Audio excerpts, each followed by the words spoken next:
We are live with Steven Halpern.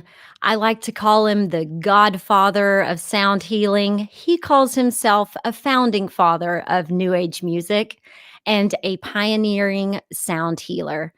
Steven, thank you so much for joining me on the podcast. Great. Delighted to be here. Absolutely. So last week, I did a podcast with a woman named Carrie Connor, and she wrote the book Wake, Bake, and Meditate. And so we were talking about the importance of set and setting for people in their meditation. And since the day that I met you, I have incorporated your music into my morning meditation.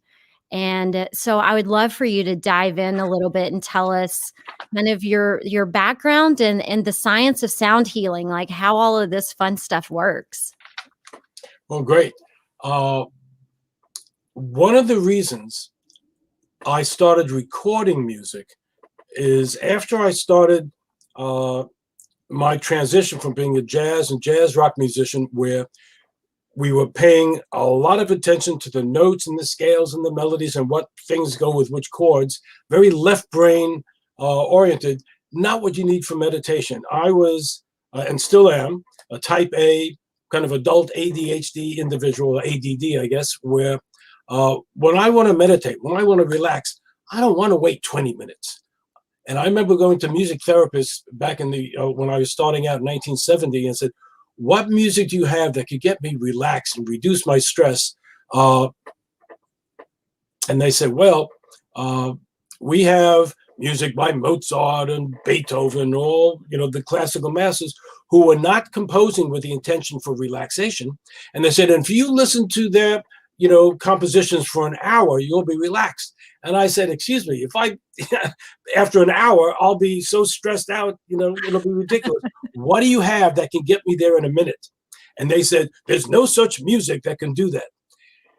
That was part of the impetus for me to get involved in research, because people were telling me this new music that I was composing and playing on piano and then electric piano was giving them a reaction and an experience of instant relaxation different than anything else that they were listening to. And when I play it, I would get that way, but I wanted to listen to it also when I wasn't playing the music, like when I was getting a massage. And that was one of the reasons I started making my own little private tapes and then got into the recording business when it became possible for an independent artist to record. So what I have done over the years is first, as the first member of the audience, record music that gets me into the zone, into the state, and that is either the brain waves of coherence and balance that are the portal to very effective, very easy access to meditation. I do a lot of my work at the deep alpha level, which takes you into the brain waves of about 8 cycles per second. And why this is so important is because most everything else around us is keeping us out of this. And where we're speaking right now is when the brain is operating in an electrical pulsation of about 13 to 38, 39 cycles per second, what we call the beta brainwave. People forget that our brains are electrical organisms. Is that considered the frequency or the hertz, that number that you're talking about? Yes. What's that? This is 8 cycles per second, or it's also called 8 hertz, Hertz, named after Dr. Hertz, who measured these things in the first place. And starting in the early 1900s, scientists were able to measure the frequencies of these brainwaves. They first found alpha, and that's why it doesn't go in order, but they first were able to measure the alpha waves, and then they got into the higher frequency beta waves, and then they got slower into the theta waves of deep meditation and healing, and then into sleep down in delta. Well, what we started finding with the early biofeedback research that I was involved with, I was challenged by 2 world-class scientists, Dr. John Lilly, who did a lot of work with dolphins and other altered states, and Dr. Stanley Krippner, who noticed and got the testimonials of other people who was hearing my music, and said, this is called subjective response. It's great, but if you want to be taken seriously, that your music is producing an effect different than most music, you need to compare your music and most music, or at least some Right. samples, Give and us let's the see what happens. research. And I Yes. said, I'm a musician. I don't know anything about research. And he says, so hire a lab, hire some scientists who that's what they do. And that was my first entree into this field. He hooked me, Dr. Kripke hooked me up with the laboratory. They had brainwave monitoring devices, what's called GSR, galvanic skin response, which measures the electrical conductivity of the skin. And most avant-garde of the aspects was Kirlian photography, an apparatus that would measure the electrical energy field, the electromagnetic energy field around our body, around our head, Okay. around our hands. Now let me ask you this. So you're the creator of this music and you know it's making you feel better. Other people are saying it makes them feel better. So you find these scientists, you find a lab, you're going to start doing these experiments. Are you also the guinea pig that's putting on all this stuff that's they're testing your brain waves listening to your music? That came later in a second major breakthrough in London in 1977. What we did, and the beauty of being in grad school, was you have access to free lab rats, i.e. students. And we also got some faculty and then some people off the street. So we got a wide range of cultures and age groups, etc. And we tested them.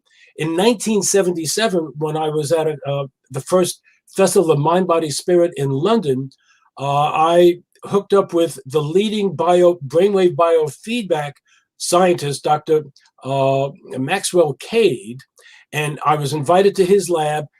When they did put the electrodes on my head, and they would test this, and what they were testing first is the state that I go into when I'm composing or meditating or channeling or recording. And what I remember is we did the little test, and they come out in the room and they said, there must be something the matter. So the machine is not reading right. So they took all the goop off, and then they applied all the electrodes again.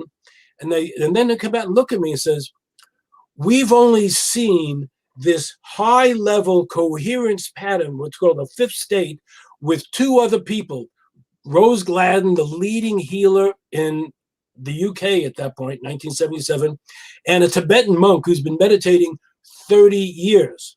So how do you get into that state? And, no one knows what's inside someone else's head. Do you see what I see? Like the old song say, what do you see when you close your eyes? I don't know, but I know it's mine. I had no way to compare that with other people. And they said, you, sir, are very unusual. What I also learned is that state gets baked into the music. It gets encoded vibrationally. You don't hear it, but you feel it. So that's one of the things that's less publicly known about my music, but it's why it works so well. And it's why I listen to it in the morning, because if I only have 5 minutes to meditate, I know the books say 20 minutes in the morning, whatever. A lot of times I maybe have 5 minutes. I don't want to waste 5 minutes getting to the state. I want to get right there. And what happens is with music like my Chakra Suite or Deep Alpha or now the Cannabis Dreams, the music instantly shifts your brain waves because your brain, like your heartbeat, responds to incoming stimuli. This is an automatic nervous system response. You can't tell your brain waves don't match the frequency of this external music. You can't tell your heartbeat, in this whole concept of rhythm entrainment, you can't tell your heartbeat not to match the speed of the background drummer or the rhythm. So, for instance, if I tap my fingers right now, your breathing rate, your heartbeat, if you're measuring it, will be speeding up. I do this, and I've done this at a couple of times with nurses, with 1,000 nurses in the audience, and they're all feeling their pulse because they know how to do the official pulse count. And they go, wow, he's in charge of our nervous system. And then I slow it back down, but I say, folks, when you are taking a patient's pulse in a hospital, if there's music on, you're not taking their natural pulse. You're taking the pulse of the music, which is usually faster than a relaxed state.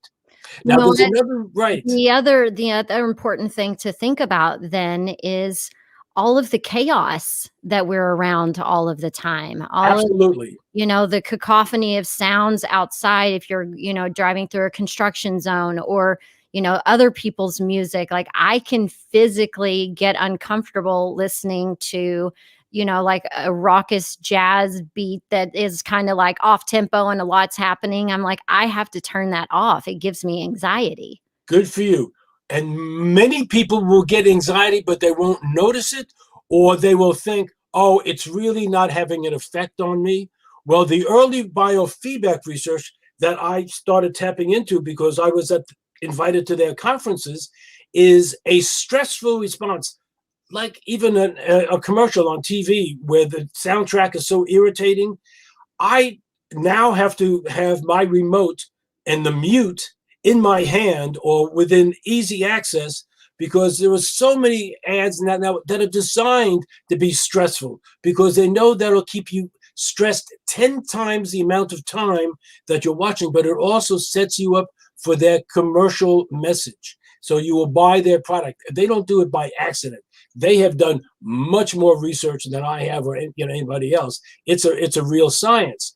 So that is part of what's going on with that. But let me just so with this rhythm entrainment, these are things that you don't have a choice about.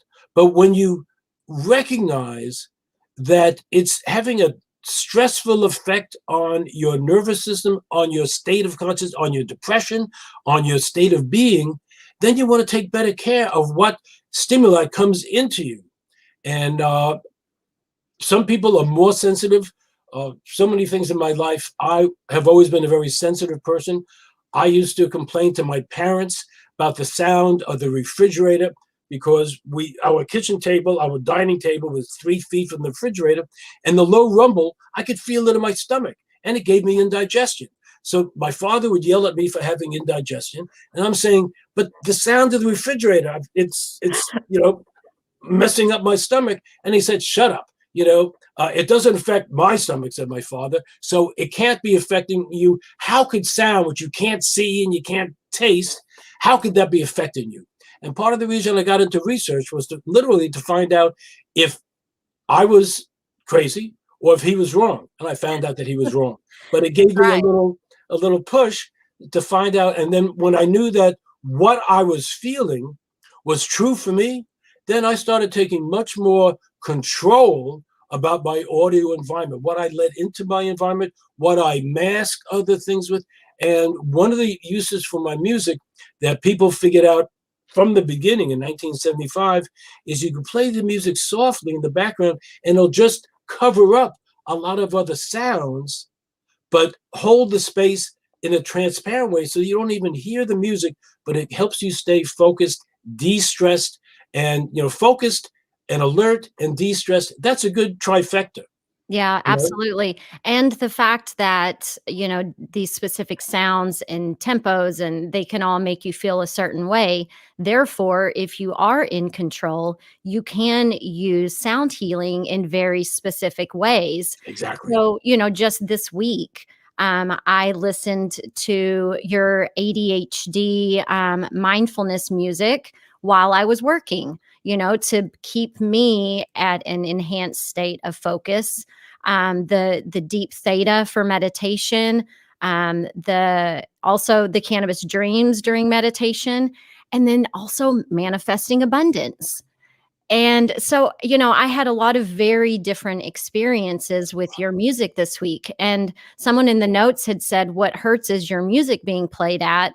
And, that's the thing. All of those are different. So, can you talk a little bit about, your creative process of making the music, and why you choose these different processes or instruments to make us feel a certain way? Sure. And let me first begin this concept of hertz or cycles per second or vibrations. There are two parallel concepts.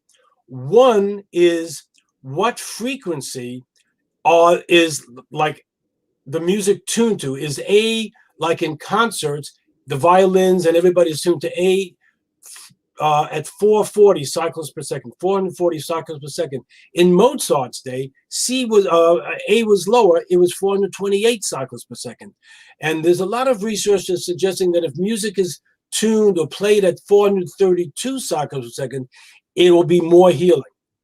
And the problem is there's very little music available that's tuned to 432 cycles per second. A lot of it is rock music, which doesn't give you some of the other benefits you want from that, but it can make some of the rock music better. But most of my music was recorded at 440. I have some in a series, my 432 hertz series, that specifically addresses that, and people could compare them on their own. But the other part of the question is, all my music is either tuned naturally to the deep alpha state or deep theta, either naturally from when I'm in the studio and getting into my own state and then locking in, getting into the zone and recording, or what I started doing with the albums called Deep Theta and Deep Alpha is I said, well, ordinarily, what I would do is I would record the music on either the main instruments, which first be the Rhodes electric piano, which is like a series of tuning forks played by a keyboard, or grand piano, or some special sounds that work for me on the various keyboards or samplers or synthesizers. And it's always been true that there are some brands I can't use at all because I hate the sounds, and other ones I bought many of my keyboards because it had one sound that I liked, or that I went into, just very briefly, I'd go into my local music store and the manager knows me. He says, hey, we just got a new keyboard in last night. Check this sound out. You're going to like it. And it was a sound that instantly I went out of my body and I said, I'll buy it. He says, don't you care? Don't you want to know what else it could do? I said, I don't care. It does that. And I took it into the studio that day and went right into state in the studio as soon as I plugged it in. And that became the beginning of my album, Higher Ground. So the sound itself that I choose is always very important. But then what I did, starting as a research project, I said, well, instead of just adding the frequencies after I do the music, will composing music when I'm listening to headphones that have the brainwave entrainment frequencies already dialed in, I can choose whether my brain is going to be pulsating at 8 cycles per second, 10 cycles per second, 6 or 5 or 4 cycles per second in the deep theta range. So I would do a composition and then change the frequency in the studio and then go down. And for me, when I got down to 4 hertz, 4 cycles per second, the deepest range of theta, I suddenly started hearing music in my head. And that usually doesn't happen. And this was not smoking anything. That's what I was about to ask. Okay. Right. So there's 2 levels of composition that I do. Now, having made that breakthrough, I then said, well, let's see if I could go even higher by now working with the deep theta frequency, working with the deep alpha theta, and having a toke of the particular strain that I was working with at that point, which was a gift from a friend that was called Girl Scout cookies. But, that was years ago. I don't have access to that particular harvest season. And that's the problem, is it's hard to get a consistent strain that's always working the same. But at least now, with dispensaries and the growers being so masterful in how they could identify the different traits, I know to go back to a certain dispensary to get the same strain, that if I find something that I like, again, being ADD, I want to get there. I like having something that's predictable and that always works. That means I get my money's worth and I don't have to waste time, or I don't have to fall asleep, or I don't have to get so hungry after I smoke something that I lose the high and have to start all over. I'm sure many of you who are listening and watching have had that experience. And back in the early part of my career, we were so happy back in Buffalo in college. There was so little cannabis available that you were just happy to get your hands on anything. So no one asked, well, does this make you hungry? Does this make you sleepy? Is this good for creativity? These are all outcomes now that we can identify and choose. And that's why my Cannabis Dreams album is also kind of a love and thank you to these wonderful growers who are now making my life better, and rather than being a hit or miss situation.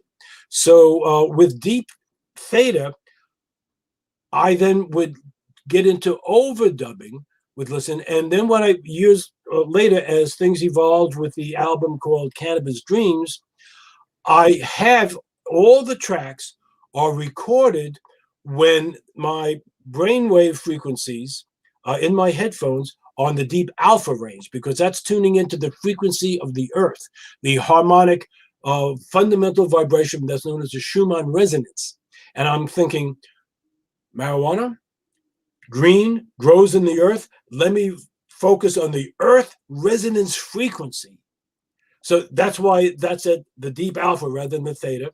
And let me see, and I've, like many people, have read the stories of the shaman who go into the jungles in the Amazon and commune with nature, and the plants communicate a song to them. Well, and that always sounds like a little folk song. That was not what I was hearing, but I would get into a state where I would hear the notes that I would play, and then I would hear the next phrase unfold. I couldn't tell you what I was going to play in 20 seconds ago. But as I get to that place, it was like I'm turning a corner and the music would lead me. And I don't have to think about it. I would just play what I hear. And then sometimes I just go into the space where music comes through my fingers. I don't even hear it until I listen to playback. Yeah. And indeed, as I was then editing the album for several years, I would put it on as I'm falling asleep. The main tracks of Cannabis Dream, and I would get instructions or downloads, or I would hear different things as I'm falling asleep and in dreams. And sometimes it was strong enough that it would wake me up. I make little notes, remember it, and then next time I go in the studio, I can recreate what I heard in dream in the studio. I'm not an engineer myself, but working with my engineer as a partnership, he helps manifest what I hear inside. And that's really cool. I write about it in the liner notes of the album, but it's really true. And I was talking to emailing Kristen Hoffman, the wonderful vocalist who's featured on tracks 1 and 3 the other day. And I said, I'm looking back over emails. We started this project in 2016. It took this long because some things take long and because we didn't know. And then, of course, you couldn't really put out an album with that title until things were really legal around, more legal around the country. So I sat on it and did more of the work. But that's an album that I could say that every track on that album is inspired by and resonates with a particular strain, some of which are not available anymore, but some of which are. And those are ones that I find when I listen to that strain and listen to those tracks, it's like a double high. Yeah. And that's one of the things that I'd like to, share with your audience and say, there are 2 tracks on the album that you can probably find in many dispensaries. The new product, the premium cannabis strain called Mario by Santana. And I can tell you that I've bought several quarter ounces, and the product is the same. It's always wonderful. And that is such a blessing to have something that always works and it's wonderful. And of course, it's so economical because all I need is 1 toke. So for me, this is, where have you been? Well, Steven, I'm going to have to interrupt you at some point so we can have a conversation. Yeah. Because you could just talk forever, literally. Yes. Okay, so what you were talking about really is the entourage effect of cannabis and music and your intention and being able to just really fine tune what that cannabis experience is, what the sound healing experience is, and where you're having it, whether it's alone, whether it's in a group of people. But, those three things you can completely dial in and have an amazing experience. Oh, that is a great way of phrasing it. Thank you. Absolutely. We're moving into the next phase of cannabis culture where people are paying attention. It's not just, does this get you sleepy? Does this get you high? Does this get you stoned? But there is the finesse. It's like the connoisseur. It's like what we had with wine tasting.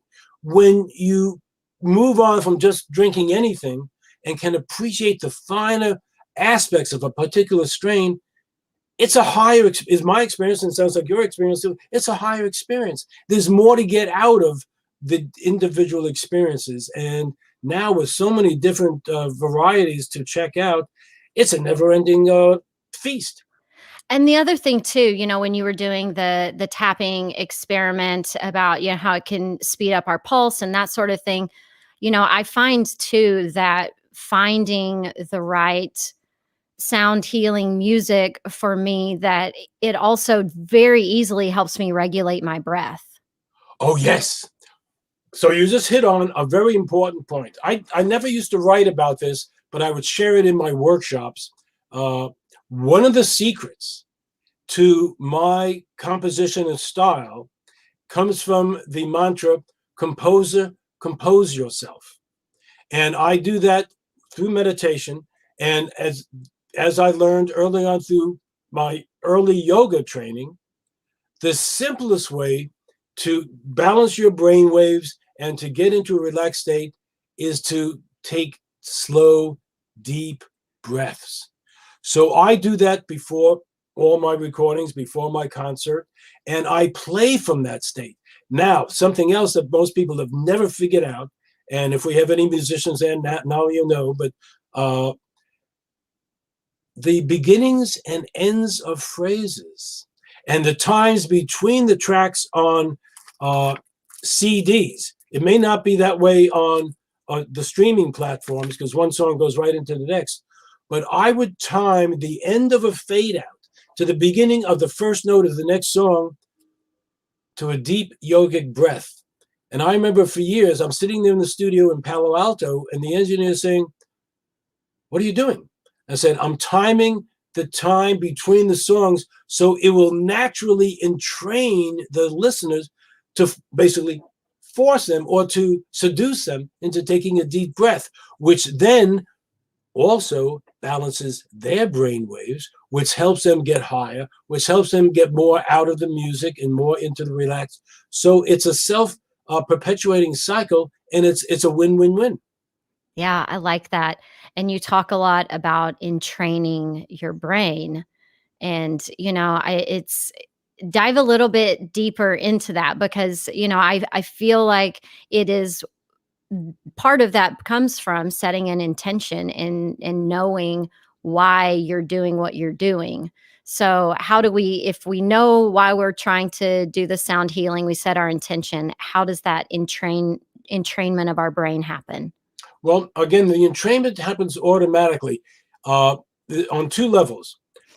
Any music, any musician, when they are playing music, encodes within their performance, their sounds, their brainwaves, their whole body's basic frequency. If Whether the they intend musician, to or not, right? oh right, it happens. It's function. This was known when I was getting into the field in the 70s, but it was not public knowledge. It was something that we would hear about in at these science conferences, the quantum physics conferences. And then when the book called The Intention Experiment came out by Lynn McTaggart, the concept of measuring the power of intention was now out there in the public. Dr. William Tiller is one of the great geniuses in the field, and he was one of my mentors in this context. And what I picked up from him was that it's not just the music, but the energy that comes through. And that was also a function of that every atom vibrates, every cell and body and organ in the body vibrates at a certain frequency. And if you give your body the raw materials that it needs to come into balance, it will do so immediately. And setting the intention could be just as simple as setting the intention. When Dr. Bruce Lipton started going public with his book, The Biology of Belief, he was saying, well, if you want to overcome your genetic predisposition, instruct your genes to express for optimal health and well-being. So I went up to Bruce at the end. We became friends, and we talked. And I said, Bruce, what's the secret? How do you instruct your genes to express for optimal wellness? What's the special formula? He says, there's no formula. You use English language. You use words. And I said, how could something that simple work? And they said, we don't necessarily know, but we know it does. Yeah. And, that's like in the field, well, it works in practice, but it'll work in theory. Well, I care, if it works. I'd like to understand it, and I've done a lot of work to understand it, but the bottom line is, if it works, that's what we're going for. That's right. Well, and also focusing our energy and attention on the things we want and the things that are going right versus focusing on the problem. And when I am meditating, I do say, I am healing and restoring myself to my optimum potential. Like, I have different I am statements that I say while I'm meditating. I am a powerful creator. I am in vibrational alignment with truth. I am abundance, just like whatever your things are. Wow. You just gave somebody a whole mini book. They can play this back and copy those down. Those are all beautiful. Thank you. Yes. Well, and I just think it's the secret sauce of meditation and healing. So, we've got the cannabis, we've got the music, we've made time for ourselves. So now let's optimize that time and just really put forth the intention that you want. Right on. When I was introduced to cannabis in the spring of 1966, it was within the circles of master poets and musicians.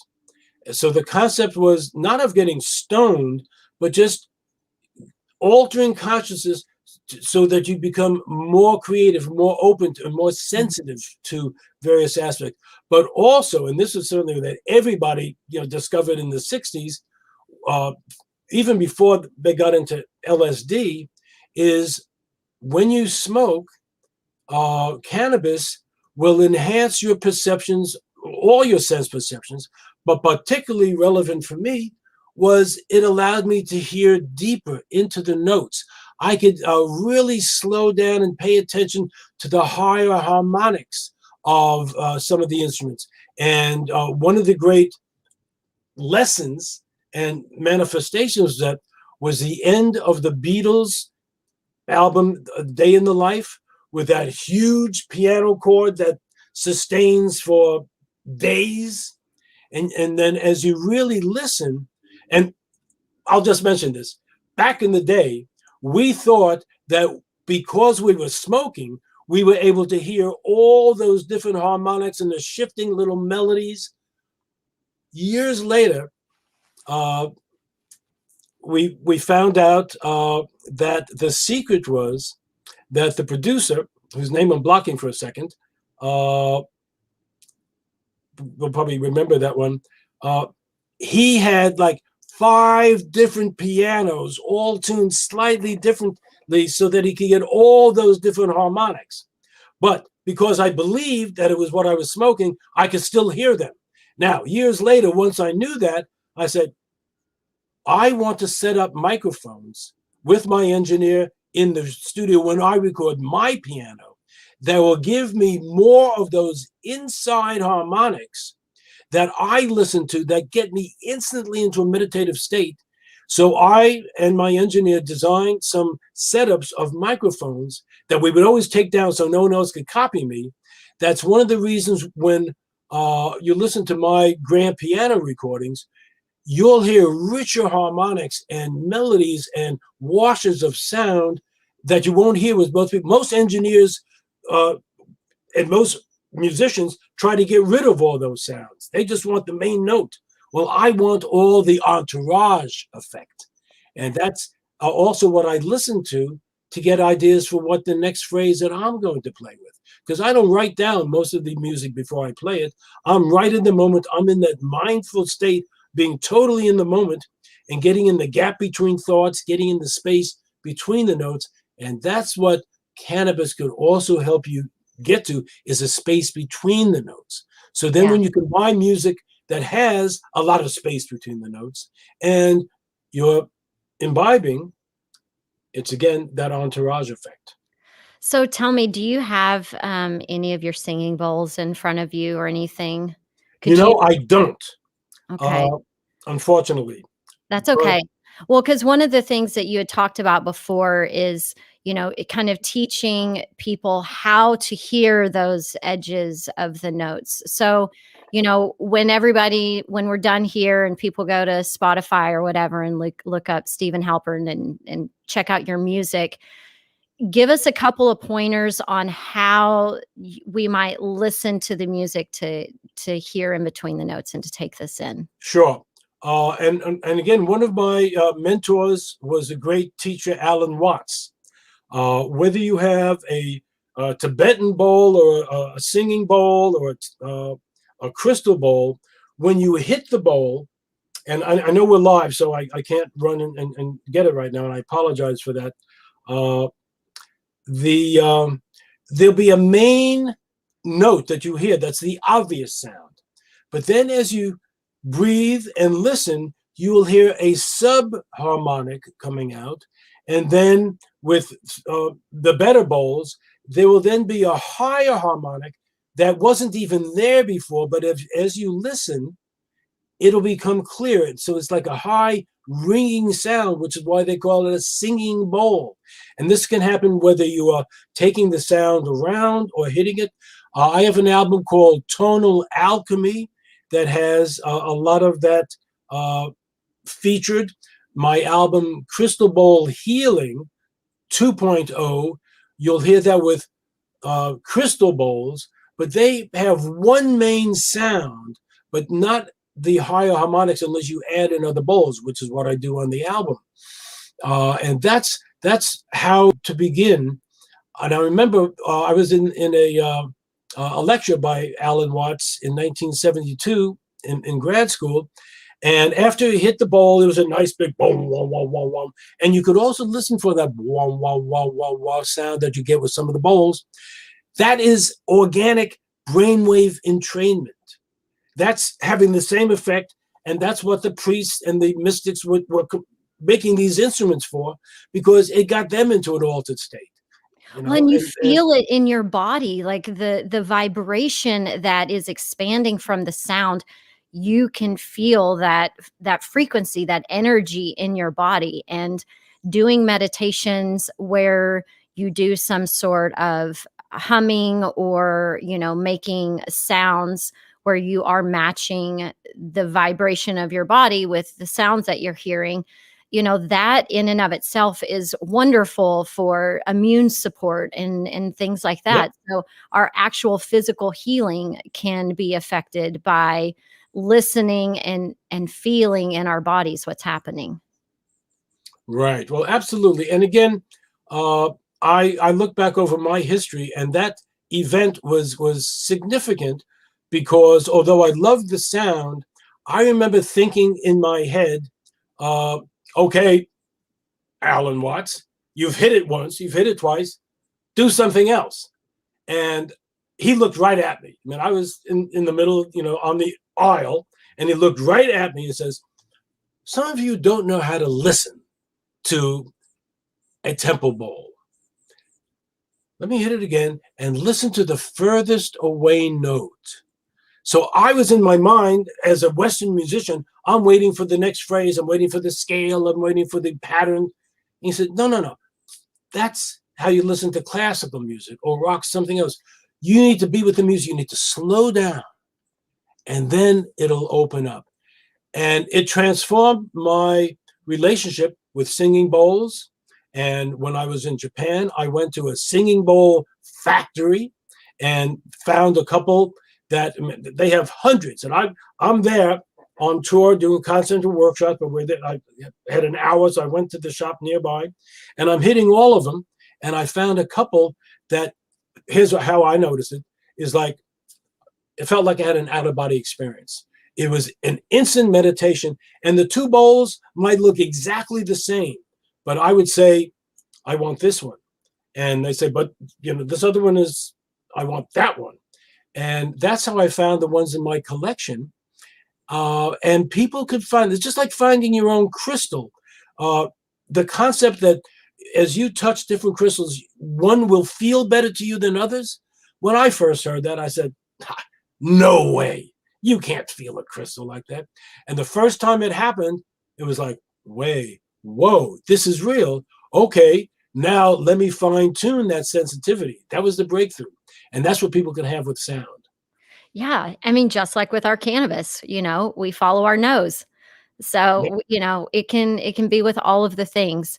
Well, Steven, I so appreciate your time today. Is there something that we didn't talk about that you think is important to round out our sound healing education?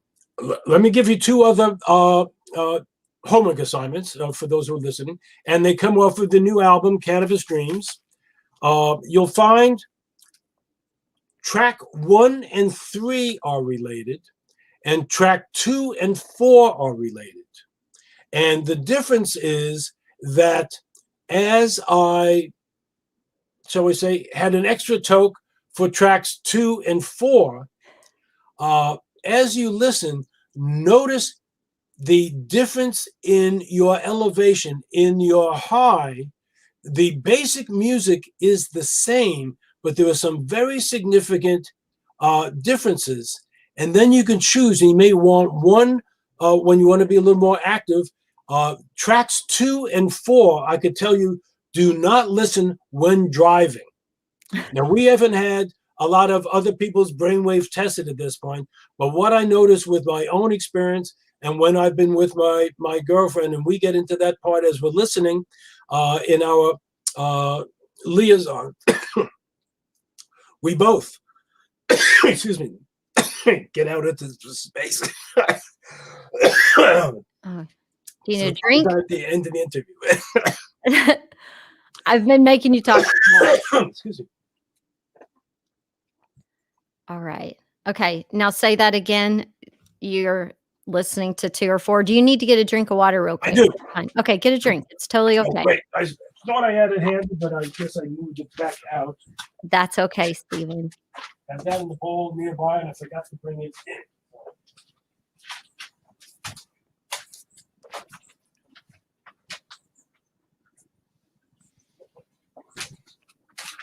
Oh, excellent. Let me throw that over. Thank you. Yes. No, thank you. Okay. So definitely we're not supposed to listen to tracks 2 and 4 when we're behind the wheel of a car. Absolutely. And if you're driving, most of this album should not be listened to. In fact, there's a little note that says, do not listen while driving. But if you're a veteran, Toka, a little bit can be extraordinary. And I used to listen to this as I was driving up to the studio, and I would do editing in the car because I know the music, and I'm driving the back roads in Marin, but I didn't smoke when I was doing it.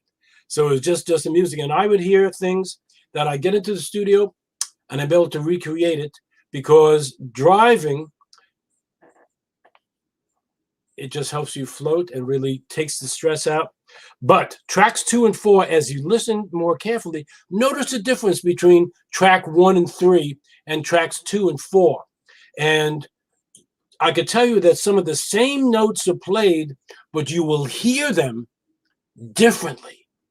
And that's kind of a trick of figure ground related to art, but this is figure ground in music. And it's part of what my brain would always hear is, once you get past the obvious melody or the stuff in front, what's happening in the background is really interesting. And that's what I'm listening to in my headphones when I'm recording. And sometimes I almost forget to play the notes. Well, so riddle me this. So you have 1 and 3 and then 2 and 4. Right. So do you have them in the order so that we kind of go on this little roller coaster, if you will, of 1, 2, 3, 4? Or do we listen to them out of order? Like, why did you put them that way? On the CD, I start with Cannabis Dreams, then Cannabis Dreams Mariah, then Cannabis Dreams, the more ambient version, and then Cannabis Dreams Mariah, named after and inspired by Mariah by Santana, that wonderful strain, the ambient version of that aspect. And I remember when I was recording in the studio, I had found a new sound that I had never played with before.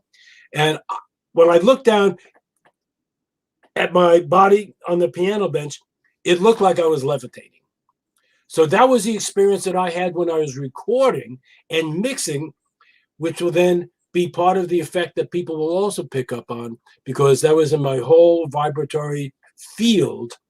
And when you slow down to listen, you will hear some things between the voice and the background choir and the keyboards that I've never played before. So it's a breakthrough album for me. And I just fall in love every time when I hear those songs. So for me, it's been a labor of love, and it happens every time, which I also find really wonderful. Well, I so appreciate what you've done and the fact that you have dedicated your life to, researching, recording, and sharing these healing sounds with us. So thank you for your work. And if people want to connect with you, it is stevenhalpernmusic.com or .org. What is that? StevenHalpernmusic.com. That is the website. I'm on Twitter at Steven Halpern, and my associate handles my Twitter account, and then she'll forward stuff to me and I'll answer. I do a little stuff on Facebook, which is facebook.com/Steven Halpern Fan Club. But whatever's easiest, and I will respond. And I love getting questions. And if people have specific experiences that they'd like to share, well, of course, we that's how we develop a database of people's experiences, and they can share that with others that can inspire and teach them to go, wow, I never thought of doing that. Let me really listen to it. Let me see if I can hear those higher harmonics. And they're called higher harmonics because, as we like to say, they get you higher. That's right. We're getting in the weeds on that sound. I like it. All right. Well, everybody, thanks so much for hanging out with us. And Steven, we appreciate your time. And let's do this again soon. Absolutely. I really enjoyed this. Thank you, Joe. You really set up a wonderful environment that's part of your field going out that makes it so easy to commune with you as we're doing. So thank you. Yes, thank you. And thanks for tuning in, guys.